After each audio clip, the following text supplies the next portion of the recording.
If someone asked you, what does Barry Denton stand for, what would you tell them? Not what they might say about you, which may not be suitable, but Wow. what would you tell them? What about me? Couple you know, words. I stand, I'd say, for, again, and I go back to it all the time, is service. And not just to your community, but to your family. I'm a very big family man. I'm big about spending time with my children and my wife. And those are the two things. And like I said, when it comes to service, but family and, you know, taking time to go to church and praising our Lord, and again, taking your family. Yeah. We all spend so much time these days on Facebook and the Sure. internet. We really need to spend time for those that we care about. Do you think there's a difference in today's leaders, especially in law enforcement, since that's primarily your background, than in previous generations? Do you feel culturally things are different? I mean, there's been a lot of things, you know, that have happened in our country that may or may not have favored how law enforcement handled it. What are your thoughts on the leadership of law enforcement? Let's put it that way. There's no wrong answer.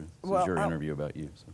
I would say if you literally look at the leadership of law enforcement where things have changed, technologically, we're able to get our news right then and there. And there's so much propaganda that goes out, whether it's on Facebook, social media. So leaders sometimes aren't in the midst of that they get to lead as much as they're putting out fires, or they're trying to eliminate the beliefs that people see. Because, you know, as we all joke, if it's on the internet, it must be true, right? Right. And so I think that's where you see leadership changing in the world of law enforcement, because it's becoming such a difficult profession, that you see less and less people wanting to go to that profession. And it means our leaders are getting younger. Instead of having those 30-year officers, they're kind of like me. They're retiring after 22 years. They're not staying for 30 and 40 years. So I would say there's a big change in that, younger leaders in the profession.